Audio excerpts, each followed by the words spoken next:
السلام عليكم صاحبي السوداء وهذا السلام عليكم صاحبي السوداء وهذا ما أنت إن شاء الله وحنا سلينا قاعدة الله ده 8 between rule سو كان waxa la dhahaa the Pareto principle waxa iskale nin la oran jiray Pareto oo wuxuu ku ahaa nin ku dhex jiri jiray arrimaha real estate iyo waxyaabahaas kadibna qaacidadan ayuu soo saaray marka qaacidadan meelooyin badan baa loo isticmaalaa ganacsiga yani productivity-ga ama qofka waxyaabaha uu qabanayo ganacsiga relationship-ka ama xiriirada business-yada ayan meelooyin badan baa loo isticmaalaa kolka qaacidadan waxay leedahay 20% oo kamid ah waqtigaaga waxaad ku bixiso baa wuxuu ku siin karaa 80% oo faa'iido ah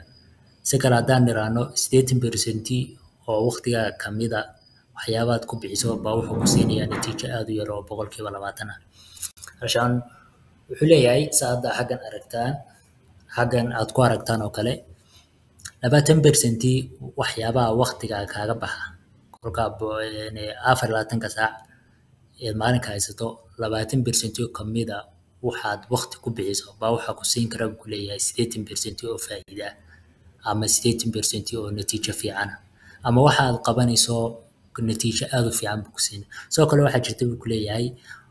waxyaabooyin 80% waqtiga kamid ah ka qaadanaya ama maalinkii oo dhan waqtiga ugu badan ka qaadanaya laakiin aan faa'iido saas ku siinin kolka muhiimadu waxa weeyaan waa kala garashada labadaas waa inaad garanaysaa waxyaabaha waqtiga yar kaaga baxayo laakiin faa'iidada fiican aad ka helayso iyo waxyaabaha waqtiga aad ka badan oo kaaga baxayo sidoo kalena wax faa'iido aad ka helaynin waa kala garashada labadaas waa bararahaaga tusaale kale isagu maadaama ganacsade ahaa waxa uu leeyahay ganacsiga ayuu isticmaali jiray waxa maadaama real estate ku shaqayn jiray kolka guryaha iyo dadka ka iibin jiray kolka wuxuu dhahaa 20% oo kamid ah macaamiishaada ama macaamiishaada leedahay baa waxay ku siinayaan faa'iidooyinka ugu badan ee ku soo gala ama ganacsigaaga soo gala xagga 80% oo macaamiishaadu ay ku siinayaan 20% oo ma garanaysaa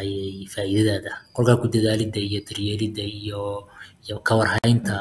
ma garanaysaa 20% ama 20% ee macaamilkaaga waxa mar walba ku joogteynaysa faa'iidada helaysa ama faa'iido ganacsiga ku sameeyay sidaas la mid ah waxyaabahan qabanay sida daily aan u qabanayno qofku ama uu sida maalinlaha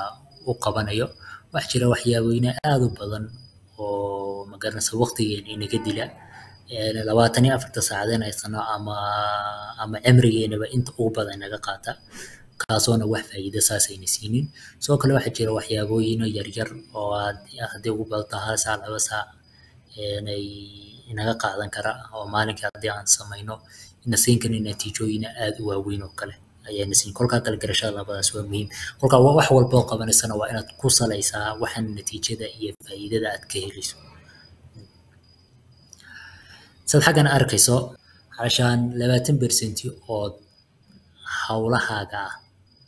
baa waxay ku siin karaan 80% oo faa'iidada عشان 80% oo faa'iido ah inaad hesho waxay ku xiran tahay 20% oo waxyaabaha aad qabanayso inaad waxyaabaha qabanayso aad uga fiirsato oo kala garato waxyaabaha faa'iidada fiican ku siinaya waxyaabaha aan faa'iidada saas ku siinin kolka waa muhiim taas kolka maanta waxaan kula talinayaa maadaama aan dhalinyaranahay inuu ku jirnay stage-kii independent-ga qofku rabo inuu madax banaanaado dhinac kasta hadii maaliyad tahay hadii wax kasta tahay qofka si jecel yahay maadaama markii hore qof kasta jaamacad buu baranayay ama iskuul buu baranayay ma xillidaas oo dhan cidaaraba lagu sameeyay laakiin maanta cidaar lagu sameyn maayo wax qofka si jecel yahay inuu isku filnaansho gaaro kolkaas isku filnaanshahaasi halshaan maanta hard work qofku inuu dadaal badan sameeyo waxyaabo badan sameeyo wax meenay sameeyay ma jiro waa inuu qofku si smart uu u shaqeeyaa waxyaabooyinka yar yar ee faa'iidada fiican ku yeelan markaas aad ku dadaasho kolka nafteeda waxaan ku dadaalinayaa in kula talinayaa inaad